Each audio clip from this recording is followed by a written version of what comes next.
योगेन चित्तस्य पदेन वाचां मलं शरीरस्य च वैद्यकेन योपाकरोतं प्रवरं मुनीनां पतंजलिं प्राञ्जलिरानतोस्मि। एक बार महर्षि पतंजलि को नमन वंदन करते हैं और श्रद्धेय गुरुवर परम पूज्य स्वामी रामदेव जी महाराज के चरणों में एक बार हार्दिक अभिनंदन स्वागत करते हुए कोटि कोटि नमन वंदन करते हुए कि हम योग अभ्यास को इतनी सहजता पूर्वक सीख रहे हैं, अभ्यास कर रहे हैं। यह सब विश्व गुरु योग ऋषि श्रद्धेय परम पूज्य स्वामी रामदेव जी महाराज ने इस योग के अभ्यास को इतना सहज, सरल और सुलभ कर दिया है कि आज खेतों में काम करने वाले, चाहे किसान हो, चाहे मजदूर हो, आप चाहे दुकानदार हो, या कोई व्यवसायी हो, या कोई नौकरी चाकरी करने वाले, या कोई पदाधिकारी हो, सारे लोग इस योगाभ्यास को अपने जीवन में अपना रहे हैं और बिना दवाई के सब लोग निरोग रह रहे हैं।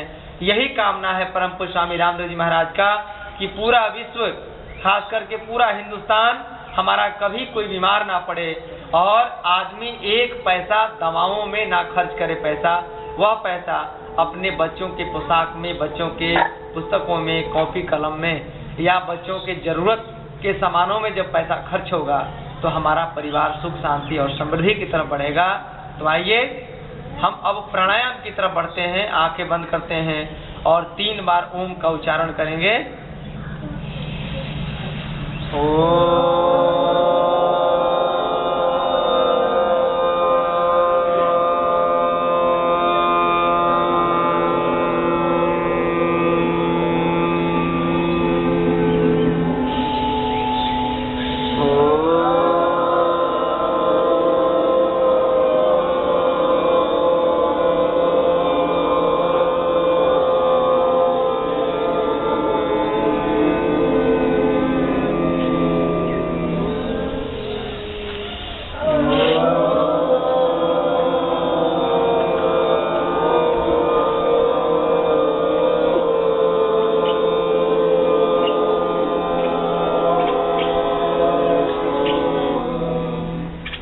अभी आंख बंद रखेंगे और मैं भस्त्रिका प्राणायाम का अभ्यास करवाऊंगा आपसे।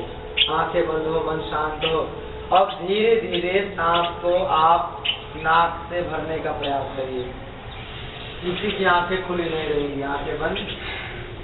सांस इतना धीरे धीरे लेना है कि सांस लेने और छोड़ने, यानी सांस लेते और छोड़ते समय नाक से कोई आवाज नहीं निकलेगा। और धीरे धीरे करिए, बहुत धीरे धीरे। जब सांस को ध्यानात्मक रूप से अंदर ले जाएंगे और मन में एक शिव संकल्प चल रहा है कि हे परमात्मा,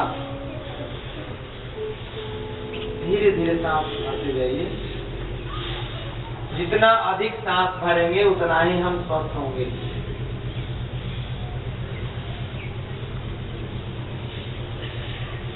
उस निराकार परब्रह्म है, शाश्वत, नित्य, अजन्मा, अजर, अविनाशी निराकार परब्रह्म है,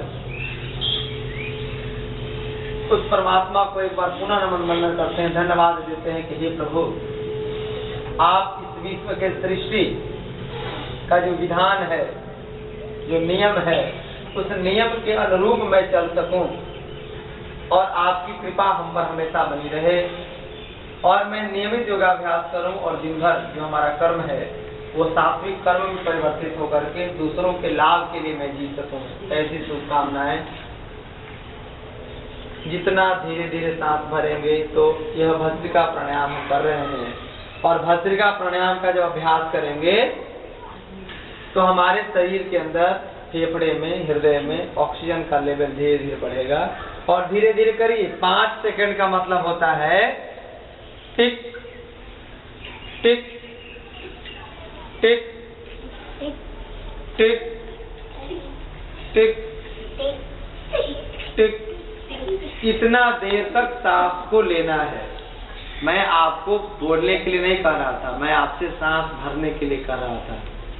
यानी 6 बार जब सेकंड की सुई आवाज देती है तो वह 5 सेकंड हो जाता है। इतना देर तक भरना और इतने देर तक पुनः धीरे धीरे सांसों को छोड़ना। ये जब अभ्यास करेंगे तो हमारा खून साफ हो रहा है, ब्लड प्यूरिफाइड हो रहा है, गैस कब्ज की समस्या तो 100% दूर होंगे, बशर्ते कि थोड़ा खान पान भी हमारा शुद्ध हो जाए, हम सात्विक भोजन करने की तरफ धीरे धीरे कदम को बढ़ाएं और नशा से मुक्त हो जाएं। यहाँ तक कि चाय, कॉफी और खैनी, बुरी सिगरेट से भी अपने को दूरी बना लें। तब देखिए हमारा और आपका जीवन परमात्मा का जीवन हो जाता है। प्रभु हमारा अंश तो है ही, लेकिन यह दिव्य अंश के रूप में हमारे कर्मों के द्वारा, हमारे क्रियाओं के द्वारा वह अपने कार्य को संपादित करवाने लगता है। जब ये अभ्यास करेंगे 5 मिनट तो कभी भी दिमाग की बीमारी, टीबी की बीमारी, सोराइसिस की बीमारी, चर्म रोग की बीमारी, बांझपन की समस्या, नपुंसकता की समस्याएं, यानी खास करके गर्दन से लेकर के, यानी हृदय से लेकर के ऊपर तक के हिस्से को यह पूर्णतः लाभकारी रूप में, कल्याणकारी रूप में निरोग बना देता है और हम सभी निरोगी अवस्था में स्वस्थ जीवन को व्यतीत करते हुए कभी भी किसी बीमारी से ग्रसित नहीं होते हैं। इतनी ताकत है भस्त्रिका प्राणायाम में। अब इसको थोड़ा बढ़ा दीजिए, सांस करने वाला, आँख खोल के करिए भी।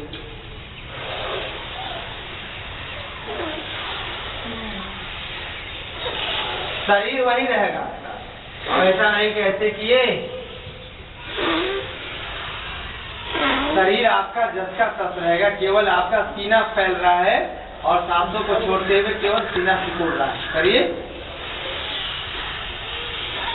मुंह बंद रहेगा।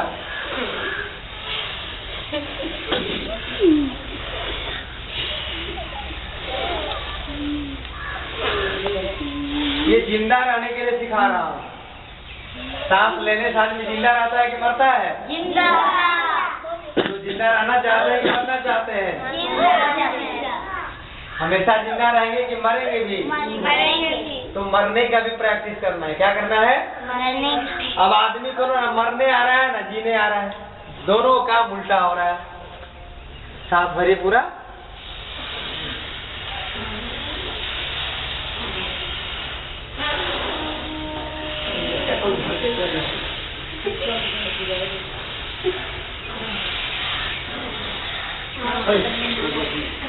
बोलना नहीं है?